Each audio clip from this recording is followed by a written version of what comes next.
We created a category tutorials, and then we created a subcategory Magento tutorials.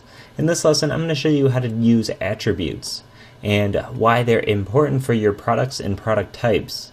So let's actually go to Catalog, Attributes, and then we're going to click Manage Attribute Sets. First off, we're going to create an attribute set, and it's going to be for our tutorials. If you notice, the ones that we have here are monitors, hard drive, furniture, computer, cell phones. So these are actually the type of products. While they very well may be how you have them broken up into your categories, it's not really the same thing. These attribute sets are really what distinguishes what kind of attributes each product has. So the attributes might be something like size or color or parts, or just something that would be distinguishable from each type of product to the next. So let's create a new attribute set. And this is going to be for tutorials.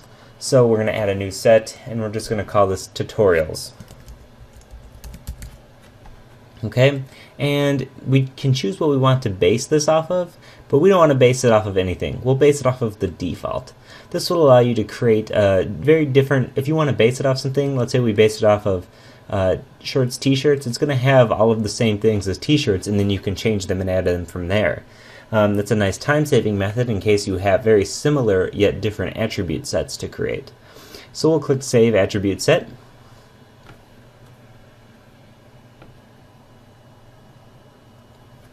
Okay, we now have our attribute set. Now in this screen, here's the name of our attribute set. If we needed to change it, you can just do that right here. Groups, these are the attributes that the current attribute set is already assigned, and these are unassigned attributes. The unassigned attributes are ones that have already been created for other attribute sets and are just not being used for this particular one. As you can see, something like hard drive speed, CPU speed, RAM size, shoe size, gender, these things don't apply, but they do apply to t-shirts or computers or whatever. So these were created and then left alone. So after you create an attribute, it's going to show up in this menu, Unassigned Attributes. And then you can then add it to your attribute set.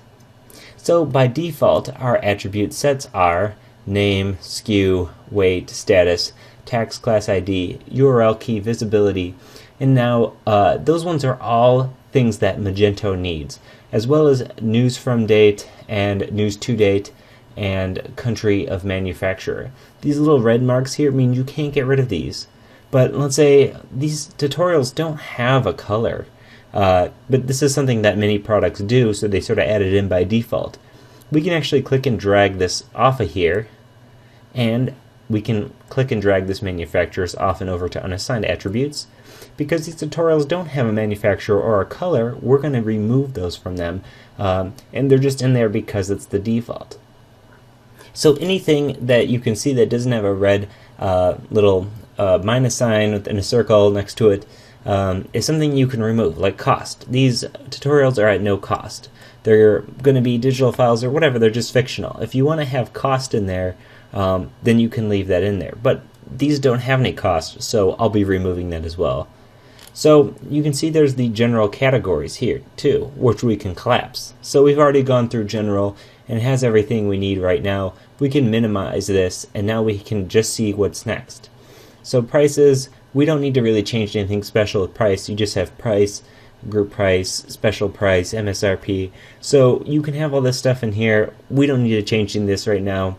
We'll minimize this. Meta information, meta title, keyword description, perfect. Images, thumbnail, small image gallery, yep, cool. Design, description, this is all stuff that is normal and stuff we can't remove anyways. So recurrent profile, gift options, when we create a product, I'm going to go through each of these and show you what they do. However, just know that these are ones that you cannot remove for now, and we're just going to click Save Attribute Set.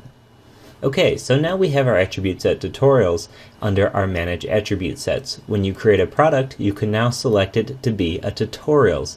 However, we want these tutorials to have some specific options. So in the next tutorial, I'm going to show you how to create your own attributes and then add them to your attribute set. That way we can get our attribute set all ready for starting to create products.